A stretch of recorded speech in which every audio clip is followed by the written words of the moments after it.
Bonjour, monsieur Serge Koussanika. Bonjour, on s'est rencontrés, mon frère. Ça fait longtemps. Comment allez-vous? Très bien, merci. Vraiment, ça fait longtemps. On te cherchait vraiment beaucoup parce que nous avons vraiment besoin des informations concernant la République démocratique du Congo. Est-ce que vous avez tant de choses à nous révéler sur la République démocratique du Congo? Non, je n'ai pas grand-chose. Tout est déjà dit dans la presse.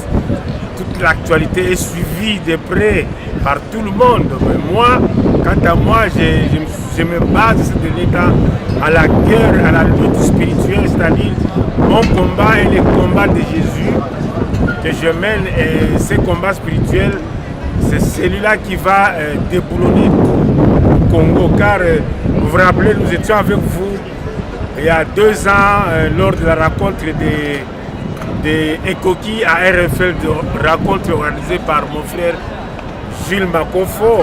Là, j'ai fait sortir un discours dans lequel j'ai fait allusion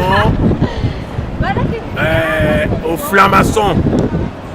J'ai fait allusion aux francs-maçons dans le monde qui est en train de freiner l'épanouissement de l'Afrique et du monde. Et donc, quand on parle dans ce sens-là, c'est-à-dire on doit ramener la lutte de manière spirituelle, car eux, ils sont dans ce monde-là et nous parlons d'autres choses de façon physique et ils nous combattent comme ça et sans que nous puissions avoir des succès.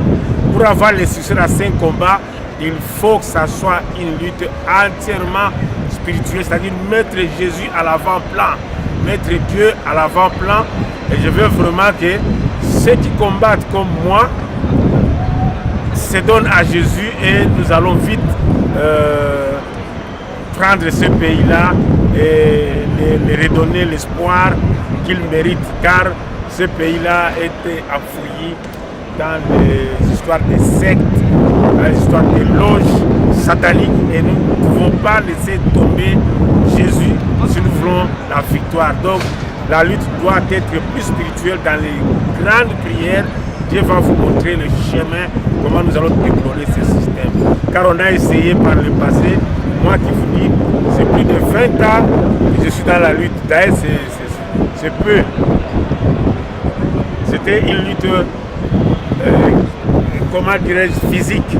Mais maintenant, j'ai retourné la lutte de façon spirituelle. Et là, je me dis, peut-être d'ici la fin de l'année, je serai au Congo. Et spirituellement, Dieu me le dit. Je serai au Congo. Par quelle manière? Ça, je ne peux pas vous le dire, mais je sais que je serai au Congo. À ce moment-là, Kabila sera déjà parti. Ça, c'est toute une prophétie. Et j'écris tout ça dans ce bouquin. Merci. Oui, Papa Serge Koussanika. Beaucoup de secrets spirituels. Oui, ok, on vous a tous attendu de ce que vous avez parlé là tout à l'heure. Vous avez mis un point sur le Z sur les francs-maçonneries. Ce que nous avons entendu des francs-maçonneries, c'est que vous voulez dire par là que le Congo est bordé de francs-maçons ou bien... Mais tous ces ministres congolais sont dans les francs-maçons, c'est connu, Kabila lui-même en est le chef.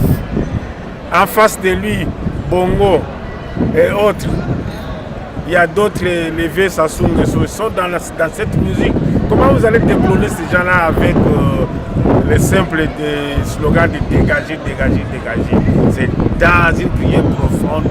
Le Dieu, l'éternel Jésus, va tout faire pour que nous allions au pays. Et moi, je trouve que ça ne durera plus.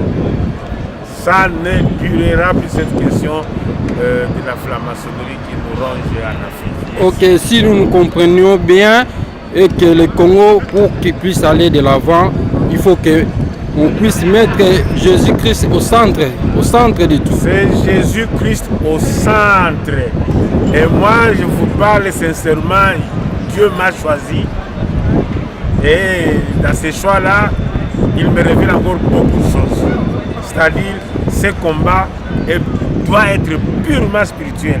Si tous les combattants se mettaient à se débarrasser de péchés, de l'ivrognerie, non seulement de l'ivrognerie, il y a plusieurs péchés, on va vite débloquer les petits dictateurs. Je vous remercie. Ok, merci beaucoup. Donc, abattons l'ivrognerie dans les combats, le mensonge et toute autre forme de péché. Moi-même, je suis un grand pécheur, je ne dis pas que je suis saint, mais je fais tout pour ne plus retomber dans mes péchés du passé. Vous comprenez? C'est comme un chien qui a vomi et qui reprend ce qu'il a mangé. Donc, ramenons les combats spirituellement, nous allons facilement vaincre d'ailleurs.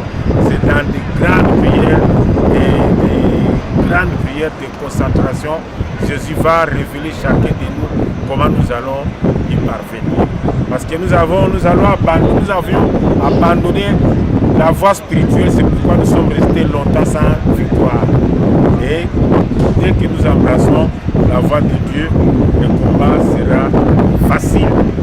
Et le diable va fuir de lui-même, car le diable a peur de Jésus. Je vous remercie. Amen. Amen. Merci beaucoup, M. Serge Koussadika. Voilà ce que j'ai déjà noté sur tout ce qui est spirituel. Je peux vous montrer. Oh, oui. Là, c'est écrit révélation. Révélation de notre Seigneur. Vous pouvez lire Psaume 68, 21. Dieu est pour nous un Dieu qui sauve. Lui dispose des moyens de nous faire échapper à la mort, lui le Seigneur. Voilà. Et là, on dit encore, grand merci Dieu pour les moyens mis à ta disposition le 30 avril 2018 et encore plus de 3 fois que j'ai échappé à la mort le 14 juillet 2007. Et vous comprenez que nous sommes maintenant plus loin avec la lutte spirituelle, car c'est là la condition nécessaire et sine qua non pour la victoire. Merci. Merci beaucoup. Il y a encore une question à vous poser. Je suis avec vous, mais ce que je vous ai dit est très profond. Abandonnons, s'il vous plaît, les grands péchés que nous commettons afin qu'on puisse vraiment aller à la victoire le plus rapidement d'ailleurs. Ça, je vous le dis. Et moi, je suis sûr que au plus tard décembre, moi, je ne suis plus exilé politique. Je serai au Congo grâce à ces combats spirituels que je mène. Je vous remercie. En passant, je salue mon président Longa Fanfa. Papa, je suis avec vous. Merci pour la confiance que vous m'avez toujours fait. En tout cas, je vous assisterai sans faille. Je vous assisterai sans faille. Et vous aurez d'ailleurs d'ici peu plus tôt, ce que je vais vous envoyer par mail. Vous verrez. Si ça vous plaît, utilisez. Si ça ne vous plaît pas, en tout cas, j'étais dans la poubelle. Je vous remercie. Mais alors, en passant, je suis éprouvé. Je suis éprouvé car c'est lui qui était le représentant du docteur Kankou à Kinshasa, à la personne de Godefroid Nzoko Umba, est décédé hier à la suite d'une courte maladie. Vraiment, c'était un représentant très fort. Je pense à lui et à sa femme. Et je demande à tous les membres du mouvement debout congolais, du docteur Kankou, j'insiste bien, les membres du mouvement debout congolais, dans lequel je suis encore le secrétaire général, puissent manifester la solidarité pour qu'on arrive en aide à la veuve de notre représentant à Kinshasa. Cet homme-là, je me rappelle, lui qui partait visiter du docteur Kankou à prison à Ndolo. Chaque fois quand je l'envoyais, il partait sans problème. Et une fois, il a été même arrêté et je lui ai fait sortir de cette prison-là. Le membre du président Kankou, c'était quoi? Monsieur le président Kankou, merci, je vous aime beaucoup, on est ensemble. La lutte, je les ramène de façon spirituelle. Suivez-moi, nous serons sauvés. Merci. Merci beaucoup, M. Serge Koussadika. Ok, à plus tard. Au revoir.